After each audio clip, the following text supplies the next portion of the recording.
Alright, sweetheart, who's this man to you? He's my dad. Is he making you say that? No. Sir, I'm gonna need some proof she's your daughter.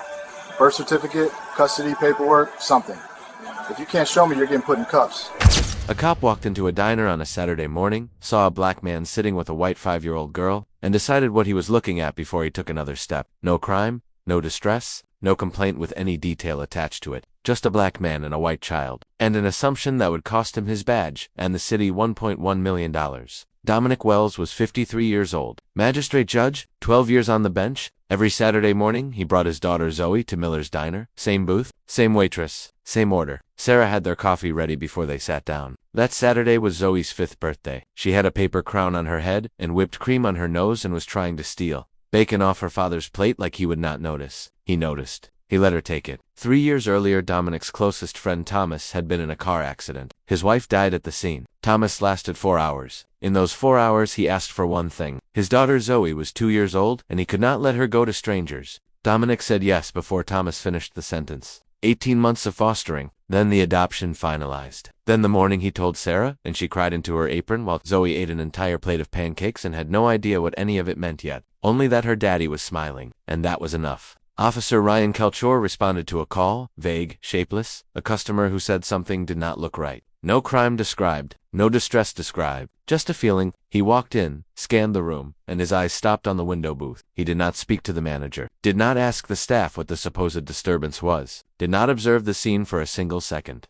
He walked straight to Dominic's table. "Sweetheart, who is this man to you?" Zoe looked at her dad, then back at the officer. "He is my dad." "Is he making you say that?" Zoe turned to Dominic, brow furrowed. "Daddy, what is wrong?" Dominic covered her hand with his. "Everything is fine, Peanut. Keep eating." Then he looked at Kelchure. "Officer, she is my legally adopted daughter. I am happy to show you identification." Kelchure picked up the license, looked at it. "This does not prove she is your daughter. Her last name is also Wells.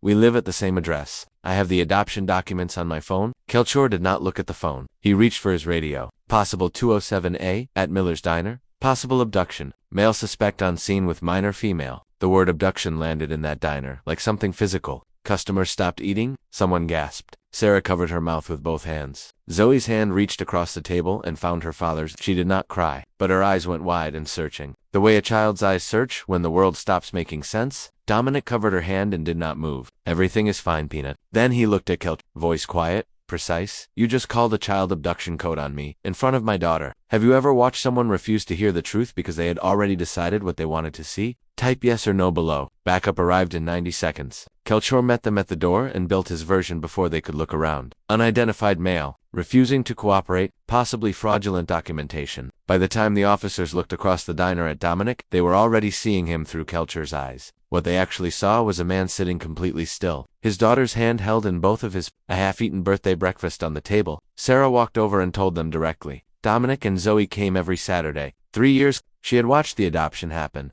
He had done nothing wrong from the moment he walked in. A customer backed her up without being asked. A woman 2 tables over said she had been recording since Kelchure first approached, and the video showed exactly what it looked like. Kelchure told Dominic to stand up. Dominic asked him to state the legal basis. Kelchure said obstruction. Dominic said no lawful order had been given, and declining to leave his 5-year-old daughter alone at a table was not obstruction under any statute Kelchure could name. Kelchure reached into the booth and pulled him by the arm. Zoe made a sound smaller than a scream, and worse. A sharp, frightened breath. Her hand reached across the table for her father's and found it being pulled away. Her chin trembled. Her eyes stayed locked on Dominic. He looked back at her for 1 second. "It is okay, Peanut. Stay there." Then he looked at Kelchure, and every person in that diner heard it. "My name is Dominic Wells. I am a magistrate judge in this county. 12 years on the bench. You are arresting me without probable cause, and every person in this room is a witness." Kelchure put him in handcuffs anyway. Sergeant Donovan arrived 11 minutes later, walked in, saw a man in handcuffs, saw a 5-year-old in a birthday crown crying quietly into a waitress's shoulder. He crossed the diner and asked Dominic one question. "What is your full name?" "Dominic Wells." Donovan went still, pulled out his phone, typed something. The county court website came up, and on it was a photograph of the man sitting handcuffed in front of him. Magistrate Judge Dominic Wells. 12 years,